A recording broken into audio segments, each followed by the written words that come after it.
Selamat datang di Pulau Tak Berpenghuni. Bagaimana kita bisa sampai di sini? Ya, aku juga nggak tahu. Tapi sekarang kita harus bertahan hidup di sini selama beberapa hari. Dan aku akan mengajarimu semua yang aku tahu.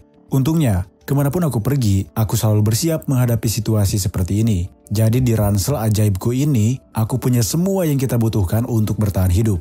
Hal pertama, tentu saja pisau yang akan berguna dalam banyak situasi. Kita dikelilingi lautan. Kamu tidak memiliki air minum yang tersedia.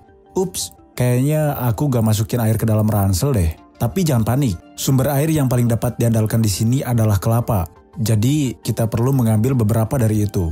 Jika kamu beruntung mendapatkan beberapa kelapa hijau, kamu dapat memotongnya dengan pisau. Itu alternatif yang mudah. Tapi masalahnya di sini adalah pohon kelapanya yang tinggi. Kamu bebas memanjatnya ke sana untuk mendapatkannya, tapi itu nggak akan mudah. Untungnya ketika kelapa matang, mereka berubah menjadi coklat dan jatuh dari pohon. Air di dalamnya tetap aman untuk diminum selama sekitar 9 bulan. Jadi, kamu dapat mengambilnya yang sudah jatuh di tanah. Dan masalahnya di sini adalah kelapa itu sangat sulit untuk dibuka. Tapi jika kamu beruntung membawa obeng, itu tidak akan menjadi masalah besar.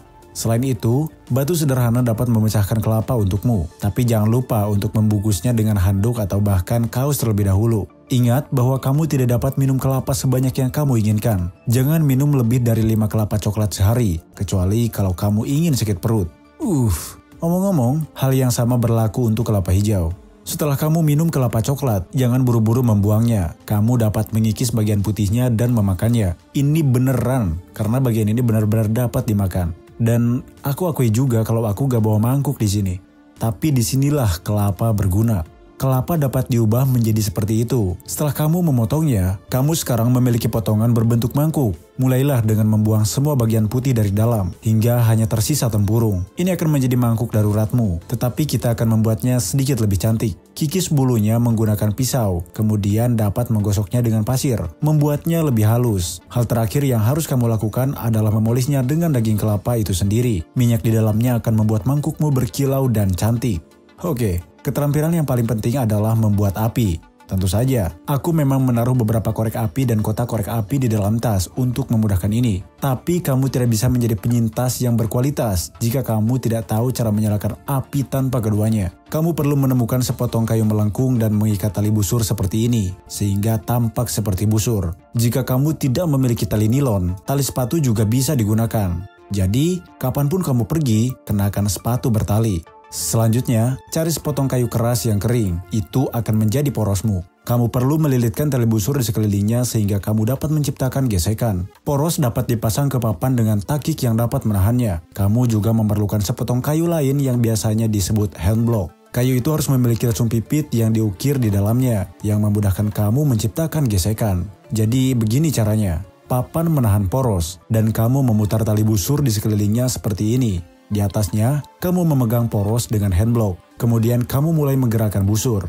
Menggesekannya di sekitar poros dapat menciptakan gesekan. Busur akan mulai memanas. Dan pada akhirnya, kamu akan mendapatkan bara api. Setelah kamu mendapatkan bara api, kamu perlu memindahkannya dengan hati-hati ke seikat kayu bakar dan meniupnya, mencoba menyalakan api. Akan sulit melakukannya pada kali pertama, tapi setelah kamu menguasainya, kamu dapat menyalakan api dalam waktu kurang dari 5 menit.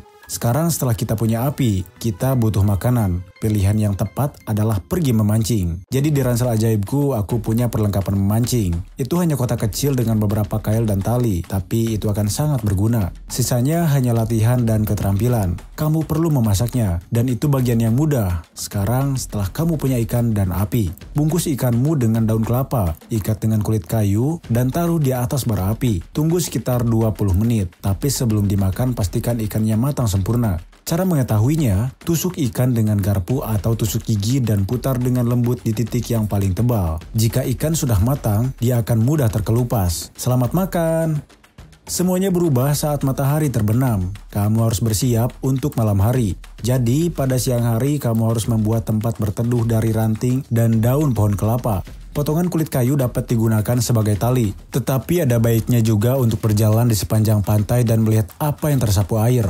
Mungkin ada banyak sampah di sana, dan beberapa di antaranya dapat berguna. Jika kamu pergi ke sebuah pulau, kamu perlu memiliki perangkat yang akan membantumu agar tidak tersesat. Dan aku punya sesuatu di sini. Ini adalah jam tangan multifungsi tahan air yang aku dapatkan di online shop. Selain waktu, ada juga kompas, termometer, pengikis, peluit, dan bahkan pemantik api. Ya, kamu benar-benar gak perlu menghabiskan 2 jam dengan tongkat. Tetapi aku tadi hanya ingin mengajarimu. Jadi, bawalah jam tangan itu saat kamu pergi ke hutan. Kita membutuhkan bahan untuk tempat berlindung. Tongkat, kulit kayu, dan daun pohon kelapa yang sebenarnya lebih sulit dicabut dari pohon daripada yang kamu bayangkan. Jadi, yang kering di atas tanah juga bisa digunakan. Buat atap tempat berlindung menggunakan daun kelapa, tetapi juga taruh beberapa di tanah agar kamu bisa berbaring. Tetap berhati-hatilah, pastikan daun yang kamu gunakan gak ada ular, laba-laba, atau kalajengking. Kamu gak mau kan semua itu ada di tempat tidurmu? Hal lainnya adalah bahwa pada malam hari, serangga dan banyak makhluk lain keluar, dan mereka akan sangat senang bergabung denganmu di tempat perlindunganmu. Jadi, api dan gundukan rayap di sekitar tempat perlindungan akan membantu mengusir setidaknya beberapa dari mereka. Tetapi yang lain masih bisa menyelinap dan masuk di bawah pakaianmu, berjalan di atasmu dan menggigitmu. Jadi, saatnya untuk ransel ajaib beraksi. Di sini aku memiliki kantong tidur bertahan hidup, karena panjangnya hanya 10 cm, tidak memakan banyak tempat, tetapi tahan sobek, kedap air, dan menjaga panas tubuhmu di dalam. Ditambah lagi, kantong tidur ini memiliki jahitan tertutup yang akan menahan air, angin, dan serangga apapun. Dan kamu dapat menemukannya di online shop. Selain itu, jangan membuat api tepat di depan pintu masuk tempat pelindungan. Dalam hal ini, kamu mungkin akan menghirup asap sepanjang malam. Dan sekarang kamu sudah siap. Hanya beberapa kiat tentang cara bertahan hidup. Ponselmu yang mungkin merupakan satu-satunya barang yang pasti kamu bawa cukup tidak berguna di sini. Tapi tidak sepenuhnya. Layar ponsel tanpa sinyal, kamu dapat digunakan untuk memantulkan sinar matahari dan cahaya bulan untuk mengirim sinyal darurat. Kedua, dalam kondisi ketika kamu tidak memiliki banyak air, cobalah untuk menjaga tubuhmu tetap dingin. Jadi, sesekali berjalanlah di dalam air agar tidak terlalu panas dan kamu tidak mengalami dehidrasi. Dan tentu saja, selalu bawa kotak P3K. Itu adalah perlengkapan bertahan hidup terakhir yang aku miliki di ransel ajaib. Itu adalah tas tahan air dengan gunting, plester, pinset, perban, dan sebagainya. Barang-barang yang sangat berguna di alam liar. Dan selamat bertahan hidup, meskipun aku harap kamu tidak akan pernah melakukannya tanpa persiapan.